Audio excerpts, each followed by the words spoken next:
If the name Bugatti means anything to you, you probably already know the story of the iconic French car maker.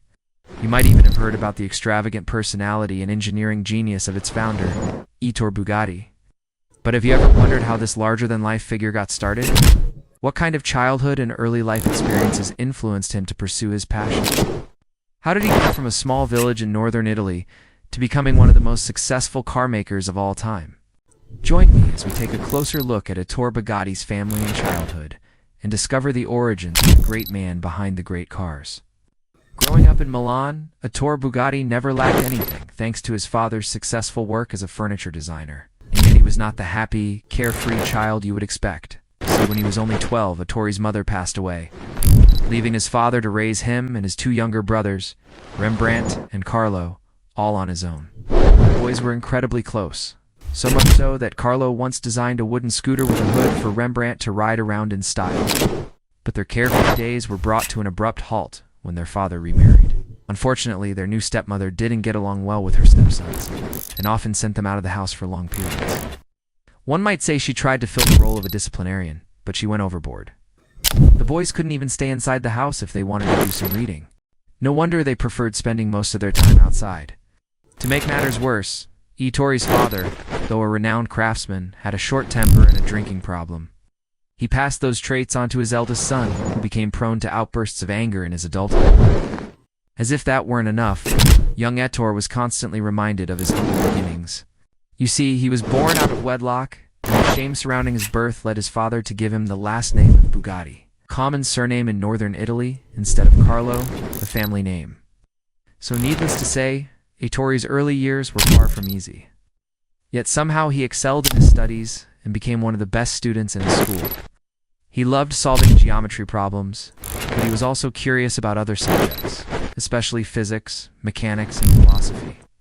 When he turned 14, Ettore decided he'd had enough of his dysfunctional family. He left school and started working odd jobs so he could earn money and live independently. Some of his jobs included serving as a page at a hotel and delivering messages for a notary. It wasn't ideal, but at least he no longer had to endure his father's verbal abuse. In addition to being an excellent student, Ettore was also a gifted athlete, excelling in cycling, soccer, and skiing. But none of those hobbies compared to his obsession with mechanics. Ettore developed a passion for building and repairing bicycles, and he saved money from his odd jobs to buy tools to practice his craft. By the time he turned 16, he was good enough to land an apprenticeship at a company called Prinetti and Stucchi, specialized in manufacturing bicycles and tricycles. Although he wasn't yet interested in working for a bicycle company full-time, this apprenticeship helped Ettore learn about metalworking and develop the skills necessary to become a proper mechanic. A year later, he left the program, but continued working at the company until 1899, when he finally felt confident enough to design his first motorized tricycle, which he appropriately named the Type 1. The Type 1 was powered by two de Dion engines, a popular choice for early quadricycles, and it served as a reliable foundation for Ettore to practice his engineering skills. His next project was the Type 2, a four-wheeled automobile funded by the wealthy Count Guglielmi. The Type 2 impressed everyone at the Milan Trade Fair in 1901, but the initial production run encountered issues due to materials being of inferior quality. Still, the car caught the attention of the French Automobile Club, who invited Ettore to France to showcase it. On his way there, he stopped at a small town called Niederbronn, where he met Baron Adrien de Turckheim, owner of de Dietrich, a successful manufacturer of farm equipment and automobiles. The Baron was intrigued by the Type 2 and purchased two of them from Count Gelinelli, who had grown tired of Ettore's inability to fix the car's flaws. When Ettore learned of the sale, he traveled to Niederbronn to persuade the Baron to let him improve the Type 2 and build several more cars for him. Ettore's pitch worked like a charm. He was hired as the chief designer of de Dietrich automobiles and relocated to Alsace, where he married a local girl named Louise von Salis. He would later have two children, Jean and Loris. Meanwhile, Ettore's work at de Dietrich was going well. He designed several models, including the Types 3 through 7, which were manufactured until 1908. However, Ettore became increasingly frustrated by the company's insistence on focusing on large, luxurious vehicles. He dreamed of creating something smaller and more maneuverable, but the executives at Dietrich wouldn't hear of it. So in 1904, Ettore resigned from his position and moved to Strasbourg, where he collaborated with Emil Mathis to launch the Simplex. Together they built the Type 67, a car featuring an inline four-cylinder engine and rear-wheel drive. The Type 67 was a step in the right direction, but Hermes Simplex wasn't very successful. Ettore realized he'd never build his dream car at another company. So he began searching for a place of his own to establish his own brand. At the same time, Ettore's father was enjoying international success for his unique furniture designs, having set up shop in Paris and received commissions from all over the world.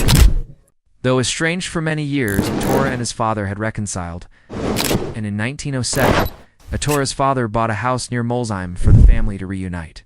Ettore eventually bought the house from his father when he established his own factory nearby.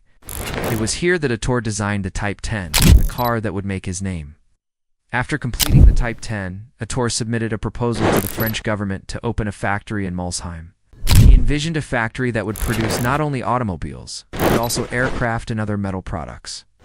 However, he didn't reveal any details about the cars he planned to build. Application was approved and Ettore leased the factory for 10 years. He then used this opportunity to design the Type 13, which would become the first car to bear the Bugatti name. Initially, Ettore produced the Type 13 in secrecy, afraid that de Dietrich would find out and try to steal his design. Once completed, the car was presented at the 1910 French Grand Prix in Dieppe, where it caught the attention of several prominent figures in the automotive industry. The Type 13's reputation grew even more after winning the Brescia Grand Prix in 1921. The victory led to the development of several variations of the car, all of which were successful on the racetrack. Looking back at Ettore's childhood, it's clear that his difficult upbringing fueled his ambition and determination to succeed. Even as a boy, he exhibited remarkable tenacity, refusing to let his challenging circumstances define him. In many ways, Ettore's life serves as an inspiring example of how one can rise above adversity and achieve greatness. His story reminds us that the pursuit of excellence knows no bounds, and that with hard work and dedication, one can turn their dreams into reality. Whether you're facing personal struggles or professional challenges, Ettore's legacy encourages us to keep pushing forward and to never lose sight of our goals. Thank you for watching. If you enjoyed the video, please subscribe. See you in the next one.